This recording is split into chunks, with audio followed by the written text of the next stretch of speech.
श्री स्वामी समर्थ. नमस्कार मंडळीनो, पंचक नक्षत्र सुरू झालेलं आहे. तर बऱ्याच मंडळींचे मला मेसेज आलेत, फोन आलेत की गुरुजी पंचक नक्षत्रामध्ये अमुक अमुक विधी करायचा आहे किंवा बाहेर फिरायचं आहे किंवा अधिक मास सुरू आहे, तर अधिक मासामध्ये जावायला वाण दिलं तरी चालेल का? कारण यूट्यूबला आणि इंस्टाग्रामला नको तसले व्हिडिओ येत आहेत की मृत्यू पंचक आहे अधिक महिन्यामध्ये आल्यामुळे या 5 दिवसामध्ये तुम्ही काही करायचं नाही आहे. तर असं शास्त्रामध्ये कुठेही लिहिलेलं नाही, लक्षात घ्या. दर महिन्यामध्ये पंचक नक्षत्र हे येत असतं, त्रिपाद पंचक असतं. पंचक नक्षत्रात अशुभ काय घडलं म्हणजे कुणाचा जर मृत्यू झाला तर 5 लोक ते घेऊन जात असतं, त्याला पुतळविधी करणं गरजेचं आहे. शुभ कार्याचा काही सुद्धा संबंध येत नाही. शुभ वार्ता तुमच्या कानावरती येणार 5 वेळा.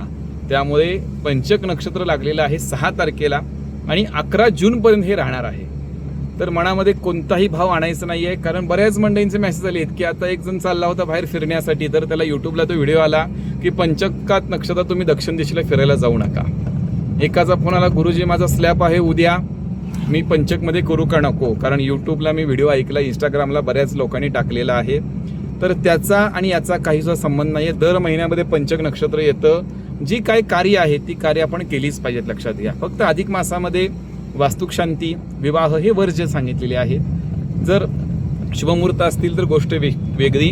तर याचा सर्वांनी माहिती घ्यायची आहे. कारण बऱ्याच मंडळींचे मला मेसेज येत आहेत पंचक हे अशुभ आहे, हे पहिल्यांदा डोक्यातनं काढून टाकायचं आहे.